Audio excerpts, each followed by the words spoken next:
Seguimos aqui no CBN São Paulo e claro que seguimos também na repercussão da morte de Paulo Caruso hoje em São Paulo.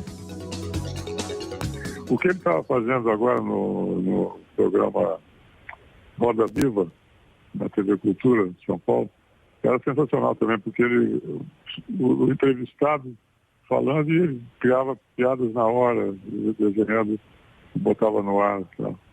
Então, isso é uma coisa que eu também não conseguiria fazer.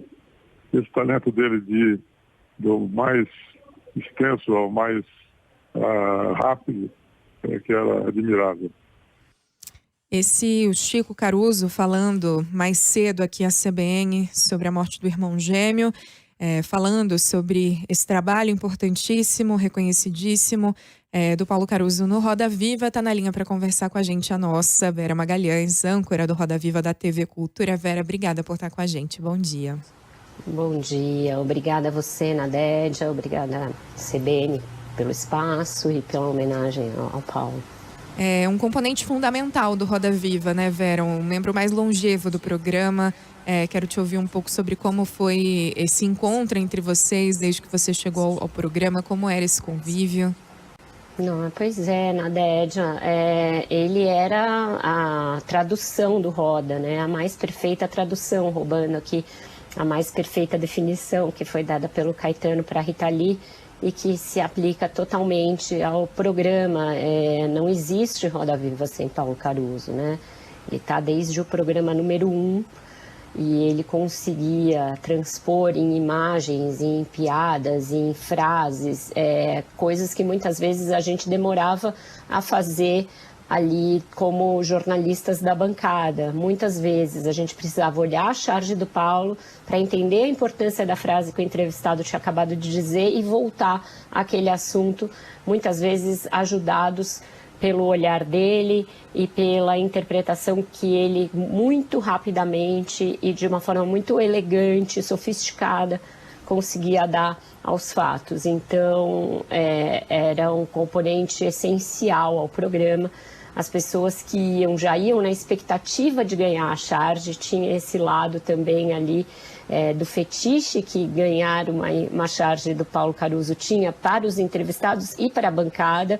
Era um sinal de que você chegou lá naquela bancada a ser retratado pelo Paulo Caruso. Então, tudo isso não se substitui, não é algo que seja possível de substituir. É um estilo próprio, é uma simbiose muito particular e única entre um programa de televisão e um dos seus componentes, né? Não é possível pensar ainda no que vai ser o Roda sem o Paulo ali. Ele ficava à minha direita e um pouco para cima, assim, no estúdio. O lugar dele era mais acima para ele ter uma visão completa, panorâmica de tudo que acontecia. Ele se ressentia muito de não estar no estúdio quando ele não podia, por motivo de saúde ou pela pandemia.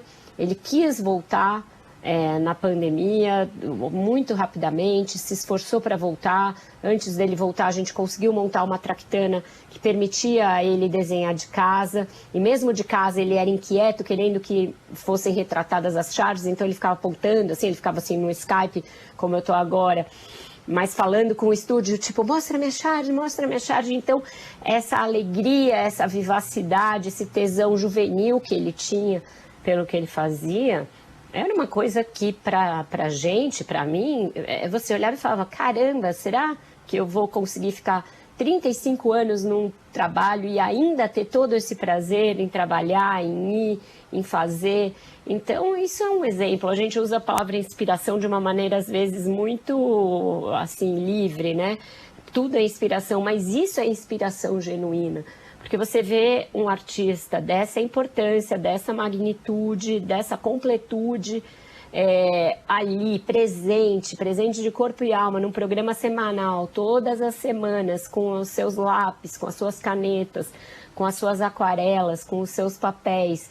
E depois ele descia orgulhoso com aquele bloquinho para mostrar, né? Ele, vamos ver aqui as charges, ele falava, e aí ele assinava uma por uma com a dedicatória para a pessoa. Era muito bonito. E é muito inigualável. E você falava, né, sobre o quanto era importante para as pessoas, né, serem desenhadas por ele, e você, sendo apresentadora, foi muitas e muitas vezes, né? Eu fui muito antes como convidada, e aí depois como apresentadora. A primeira charge que eu emoldurei, quem emoldurou foi a minha mãe, porque eu morava em Brasília e fui chamada pela primeira vez para ir na bancada do Roda Viva. E aí eu liguei para ela, né? Tudo que aconteceu eu ligava para ela. Falei, mãe, você não acredita? Eu vou no Roda Viva. Porque a gente assistiu o programa desde que eu era pequenininha, né? Aí a primeira coisa que ela falou foi, minha filha, pega a charge do Paulo Caruso. E aí eu peguei e eu fiquei na casa dela, porque eu não tinha apartamento em Brasília, né? E aí voltei do programa, ela e meu pai tinham assistido, estavam lá comentando o programa e tal. E ela, cadê a charge? Cadê a charge? Aí eu peguei, ó, essa quem vai emoldurar sou eu. E aí ela tinha o DVD, que depois o programa mandava o DVD para nossa casa nessa época. Eu dei o endereço dela para eles mandarem. Ela guardou o DVD, guardou a charge e quando eu fui estrear no Roda, minha irmã me levou esse DVD. Falou, olha o que eu achei na casa da mamãe. Então eu tinha o DVD e eu tinha já a charge emoldurada na minha casa. Então eu tenho várias fases, vários cabelos, vários momentos como entrevistadora e como âncora retratados pelo Paulo Caruso. Tenho essa felicidade. Que demais. Tanto ele quanto o Chico sempre falavam um pouco sobre isso, de ter começado na década de 1960, profissionalmente já em plena ditadura, que fez com que para eles a politização desse instrumento, que é um encontro, né, entre arte e humor, fosse muito inevitável. E que se perdurou, né, até o fim da vida, Vera, porque para a participação dele no Roda, né, isso era imprescindível. Imprescindível, Nadédia. Arte, humor e jornalismo. Eu acho que a charge brasileira, ela tem uma escola toda de chargistas que são jornalistas, que conseguem retratar no seu traço, no seu trabalho, momentos da história com o rigor e a crítica e a busca de informação do jornalismo. Então, por isso, a presença dele nas páginas das revistas, dos jornais, dele e do Chico, no programa Roda Viva, em tudo que eles fizeram, no Pasquim, né, na origem do Pasquim, com toda a importância que o Pasquim teve como um libelo pelo fim da censura, pelo fim da ditadura, pela volta da democracia. Então, no momento em que a gente vê aí, a gente tendo de ter voltado a brigar pela democracia, ter tido a geração deles abrindo os caminhos foi muito importante. Foi muito importante que a nossa geração, e a minha, diferente da sua, já tivesse o legado e a obra de artistas como eles, de jornalistas da geração deles, para a gente saber e entender que censura, que arbítrio, que todas as formas de tolher a liberdade de imprensa, a liberdade artística, não são admissíveis, não são toleráveis, e brigar quando essas mesmas liberdades foram postas em risco novamente. Então, a gente também deve isso a eles, terem aberto os caminhos e brigado pela democracia lá atrás. Por fim, Vera, queria te ouvir um pouco mais sobre como era essa relação, esse trato pessoal com o Paulo, como era a personalidade dele, a interação com os colegas.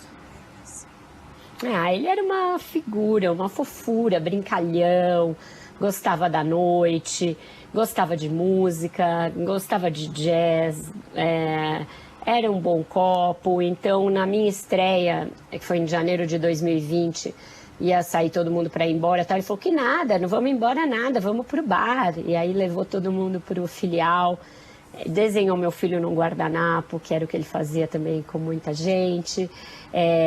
E aí logo depois veio a pandemia, e para ele isso foi muito sofrido, justamente pela falta do convívio, por não estar lá no estúdio, por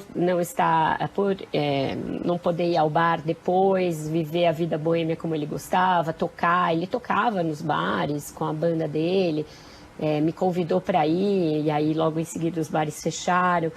Então foi bonitinho, porque quando ele se vacinou, ele começou a ficar louco para voltar para o estúdio.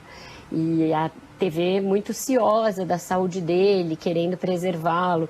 E aí ele pediu para Marina Caruso, que é a editora da revista Ela do Globo, sobrinha dele, minha amiga, me ligar, olha, Vera, meu tio tá sem jeito de pedir para vocês, mas ele tá bem, ele já se vacinou, ele quer voltar pro estúdio. Muito fofo que ele não teve ali coragem de pedir diretamente, ele fez essa triangulação. E a Marina falou comigo, e eu falei com a direção do programa, e aos poucos ele voltou de máscara, depois de plenamente vacinado voltou sem a máscara, mas aí agora com o agravamento da doença dele, ele voltou a desenhar em casa, e aí teve alguns períodos em que ele piorava e não podia desenhar, e aí mesmo nessa fase já doente, já debilitado, ele queria desenhar, então houve vários programas em que de novo a gente reativou a traquitana dele em casa, e ele já doente desenhando. Isso é uma lição de vida pra gente que vai ficar junto com os desenhos. Sem dúvida, Vera. Vera Magalhães, nossa colunista aqui do Viva Voz, mas hoje nos falando aqui como âncora, né, do Roda Viva da TV Cultura. Meus profundos sentimentos a você, a toda a equipe do Roda, porque para nós que gostamos de assistir já é uma perda inestimável, né? É uma vida inteira acompanhando ele, que é um pedaço da alma, né, do programa. E obrigada por estar com a gente falando sobre Paulo Caruso. Obrigada a você, Nadédia, que você também é a rainha do traço preciso aí nesse delineado maravilhoso. Obrigada, meu amor. Um beijo.